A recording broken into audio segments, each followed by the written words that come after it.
What do you think the strategy is? Do they make a big splash in trade deadline? Rumors about DeAndre Jordan or whatever might happen with any other star player that could be viewed by their team as expendable? Brian? They got two problems with that. Number one, DeAndre Jordan, if they traded for him today, which they've been talking to the Clippers, I mean, it could happen. But if they traded for him today, he would make them better tomorrow. I don't know if he makes them better against the Warriors, because the Warriors can put out lineups that neutralize DeAndre Jordan because he pulls him away from the basket. He also has 1 year. This is it on his contract, and he also can be hacked out of a game.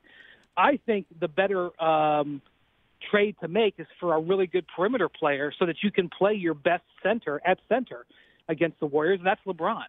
That's what they did last year in the playoffs. They put LeBron basically at free safety, had him play defensive center, and they were so good. And then they got to the Warriors, and they ran into a team where LeBron had to work on defense because he couldn't just float around, and they got beat. The best thing they could do, in my opinion, would be to get another wing player and prepare for a series of the Warriors that way. But here's the other problem, Rich. The Brooklyn pick, a lot of people slam it and say, well, the Cavs are stupid. They should have known the Nets were going to be better. It's going to be the 8th pick. It's not that valuable.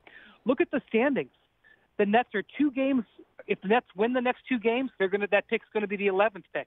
If the Nets lose the next couple of games, it could be they're only 2 games out of it being the 3rd pick. And this draft is super loaded. They just don't know where it's going to be. And if I'm the Cavs, I'm sitting here saying, wait a minute, we could be trading a top 3 pick here in a draft that might have a couple of Hall of Famers in it for a rental player like DeAndre Jordan. I just can't see him doing it. I think if they use it, it's going to have to be on a guy who's going to be there long term. And it's hard to construct a trade like that because you don't know what the pick's going to be. But isn't part of the next couple of months to make sure that everything's ready for LeBron to not only win this year, but keep him put, Brian? This is a circular chicken and egg situation. LeBron will not commit to the Cavs going forward. Therefore, the Cavs have to protect their future. But at the same time, they have to keep the team as good as possible to keep LeBron. It's a circular thing here. What I would say, my opinion on the matter, LeBron is an irreplaceable resource.